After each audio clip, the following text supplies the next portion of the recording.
Hello everyone, welcome to the channel. आज हम संविधान का भाग 3 जिसमें अनुच्छेद 12 से 35 तक आते हैं, मौलिक अधिकार। इसको बहुत ही आसान भाषा में, बहुत ही सिंपल वे में सीखने वाले हैं।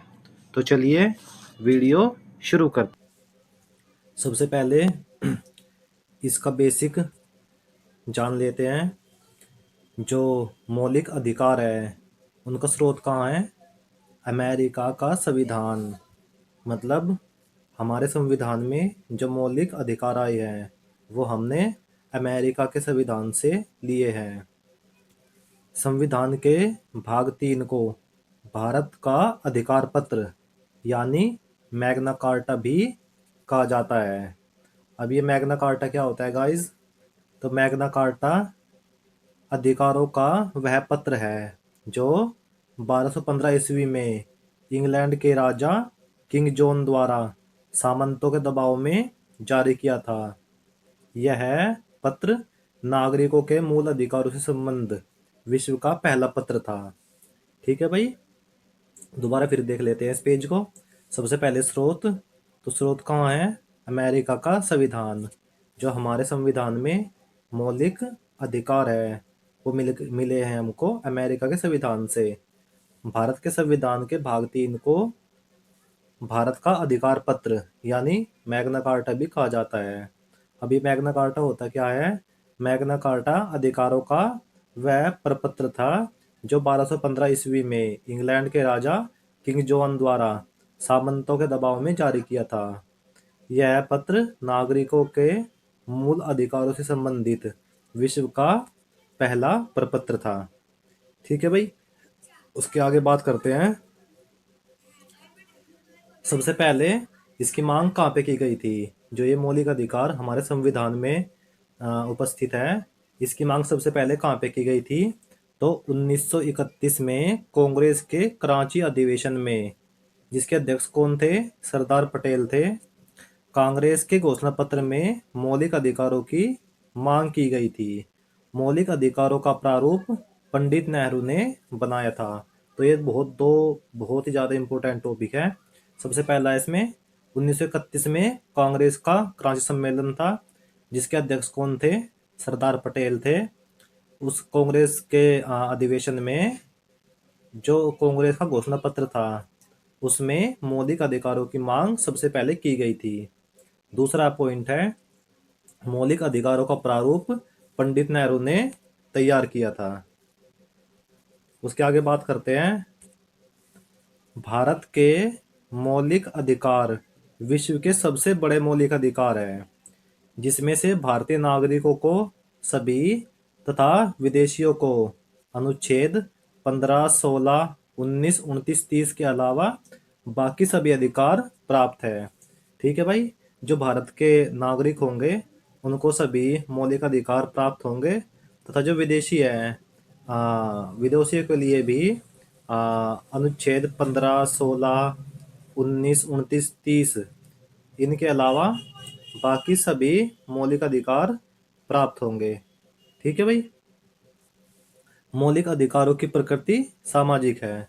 ये तो बहुत ही इम्पोर्टेंट टॉपिक पॉइंट हो जाते हैं। सबसे पहला तो जो भारतीय है उनको सभी मौलिक अधिकार प्राप्त है, और जो विदेशी हैं उनको अनुच्छेद 15, 16, 19, 29, 30 के अलावा बाकी सभी अधिकार प्राप्त है। और मौलिक अधिकारों की प्रकृति क्या है? सामाजिक है। उसके आगे बात करते हैं। संविधान में मूल रूप से 7 मौलिक अधिकार थे। जब संविधान बनकर तैयार हुआ था उसमें मूल रूप से 7 मौलिक अधिकार थे। सबसे पहला है संपत्ति का अधिकार, जिसमें अनुच्छेद 14 से 18 तक है। दूसरा है स्वतंत्रता का अधिकार, जिसमें अनुच्छेद 19 से 22 तक है। तीसरा है शोषण के विरुद्ध अधिकार, इसमें अनुच्छेद 23 एंड 24 है। चौथा है धर्म की स्वतंत्रता का अधिकार, इसमें अनुच्छेद 25 से 28 तक है। पांचवा है संस्कृति एवं शिक्षा संबंधी अधिकार, इसमें अनुच्छेद 29 और 30 है। उसके बाद छठा है संपत्ति का अधिकार, ये अनुच्छेद 31 के अंदर है। 7वां है संवैधानिक उपचारों का अधिकार, इसमें अनुच्छेद 32 है। ठीक है भाई। जब संविधान मूल रूप से जब संविधान बनकर तैयार हुआ था तो उस समय कुल 7 मौलिक अधिकार थे। सबसे पहला समता का अधिकार, जिसे हम समानता का अधिकार भी कहते हैं। दूसरा स्वतंत्रता का अधिकार। तीसरा शोषण के विरुद्ध अधिकार। चौथा धर्म की स्वतंत्रता का अधिकार। पांचवा संस्कृति एवं शिक्षा संबंधी अधिकार। छठा संपत्ति का अधिकार। सातवां संवैधानिक उपचारों का अधिकार। ठीक है भाई। अब यहाँ पे एक बहुत ही इंपॉर्टेंट नोट है जो एग्जाम में कई बार पूछा गया है कि 44वें संविधान संशोधन 1978 द्वारा संपत्ति के अधिकार को मौलिक अधिकार से हटा दिया गया। यानी 1978 से पहले जो संपत्ति का अधिकार था वह मौलिक अधिकार के अंदर था, लेकिन अब इसको मौलिक अधिकार से हटा दिया गया 44वें संविधानिक संशोधन 1978 द्वारा। अब इसे संविधान के भाग 12 में अनुच्छेद 300 कै के अंतर्गत रखा गया है। ठीक है भाई। अब कहाँ पे है ये? 300 कै में है। इस तरह अब कुल 6 मौलिक अधिकार थे। ठीक है भाई। जब संविधान बनकर तैयार हुआ था तो उस समय 7 मौलिक अधिकार थे, जिसमें से संपत्ति का अधिकार भी एक मौलिक अधिकार था। लेकिन 44वें संवैधानिक संशोधन 1978 द्वारा संपत्ति के अधिकार को मौलिक अधिकार से हटा दिया गया। तो अब कितने बचे? पहले थे 7, अब रह गए 6। ठीक है भाई। इस तरह से अब 6 मौलिक अधिकार है।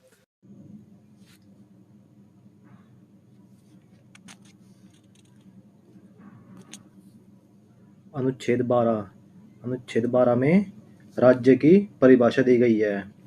कोई भी संगठन जो प्रशासनिक कार्य करे राज्य है। तो आर्टिकल 12 में राज्य की डेफिनेशन दी गई है। क्या डेफिनेशन है? कोई भी संगठन जो प्रशासनिक कार्य करे राज्य है। आर्टिकल 13 अनुच्छेद 13 में कहा गया है संसद ऐसा कोई भी कानून नहीं बनाएगी जिससे मौलिक अधिकार कम हो जाए। यदि किसी भी कानून से मौलिक अधिकारों में कटौती होती है तो कानून का वह भाग अपने आप समाप्त हो जाएगा। अनुच्छेद 13 कहता है संसद ऐसा कोई भी कानून नहीं बनाएगी जिससे मौलिक अधिकार कम हो जाए। यदि किसी भी कानून से मौलिक अधिकारों में कटौती होती है तो कानून का वह भाग स्वयं ही समाप्त हो जाएगा। उसके बाद आता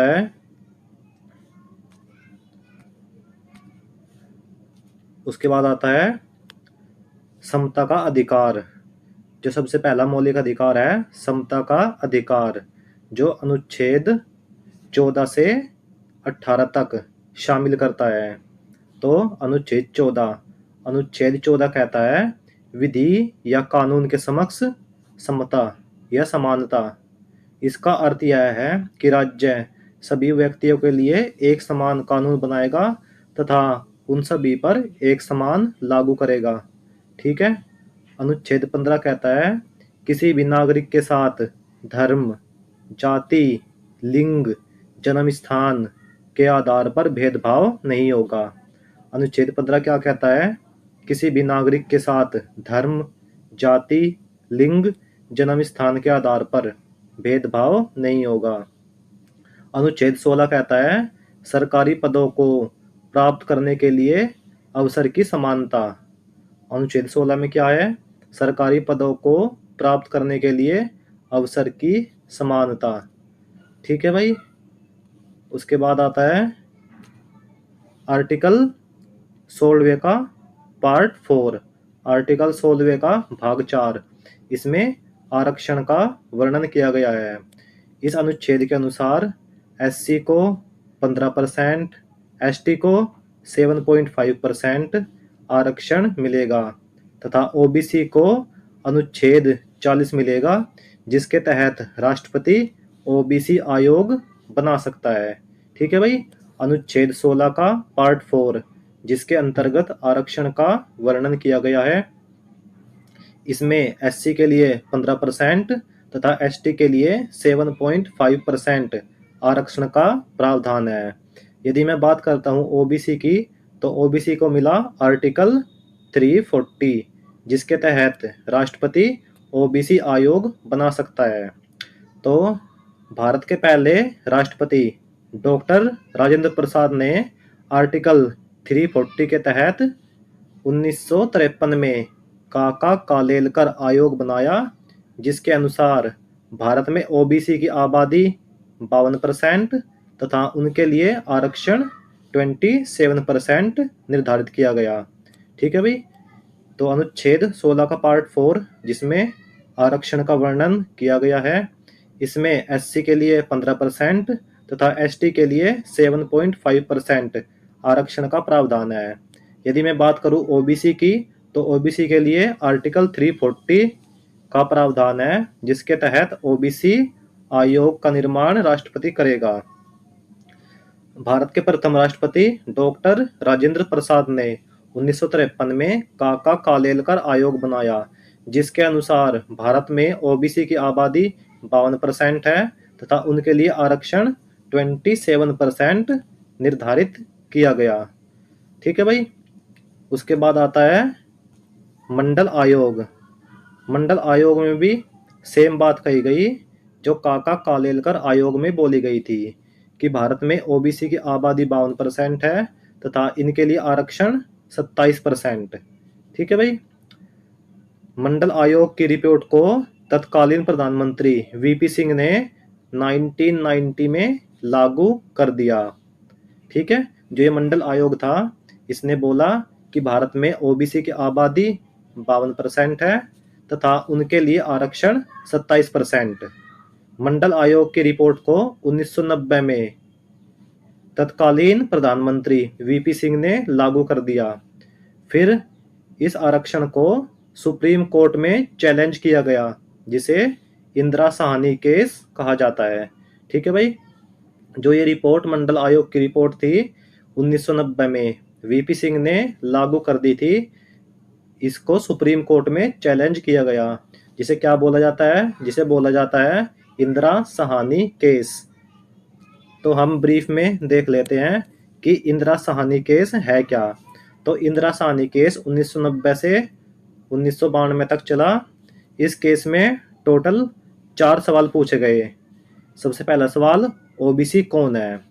तो सुप्रीम कोर्ट का जवाब आया, सामाजिक, आर्थिक एवं सांस्कृतिक रूप से पिछड़े लोग ओबीसी है।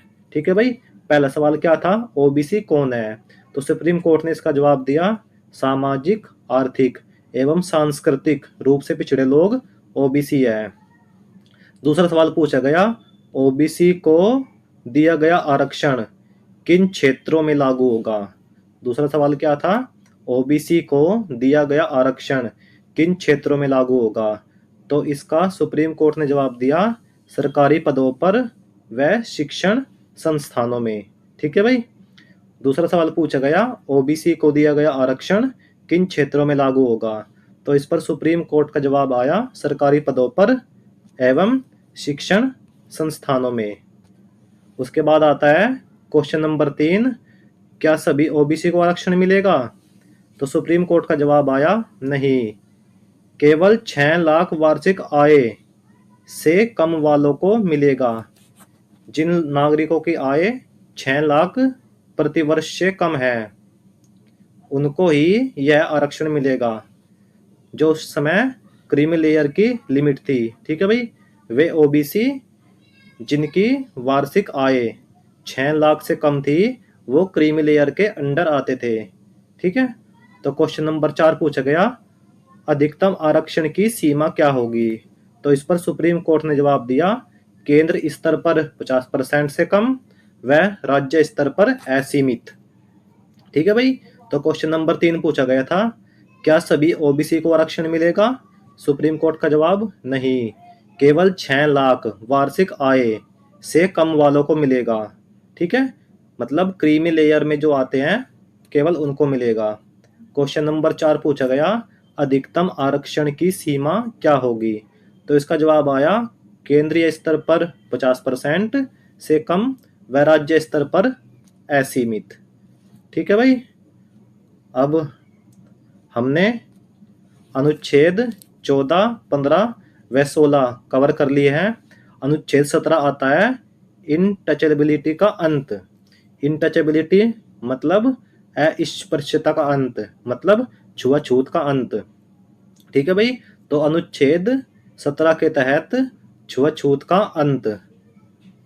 अनुच्छेद 18 आता है सेना व शिक्षा के क्षेत्र को छोड़कर अन्य किसी भी क्षेत्र में कोई उपाधि नहीं दी जाएगी।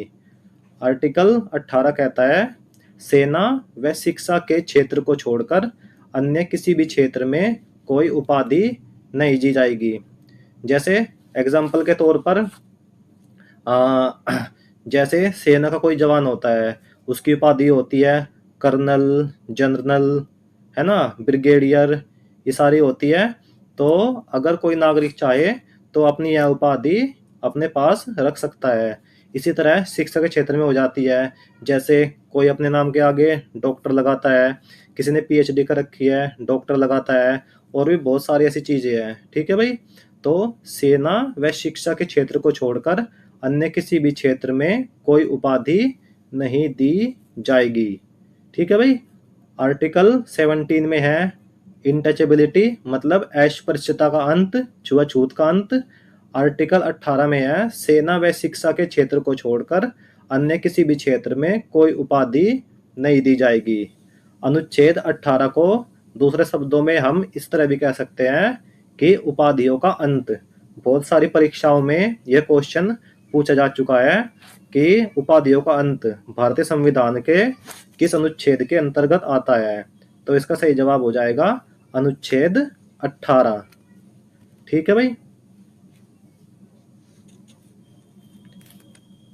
तो हमने इस वीडियो में जो सबसे पहला मौलिक अधिकार समता का अधिकार, जिसके अंतर्गत आर्टिकल 14 से 18 तक आते हैं, अच्छी तरह कवर कर लिया है।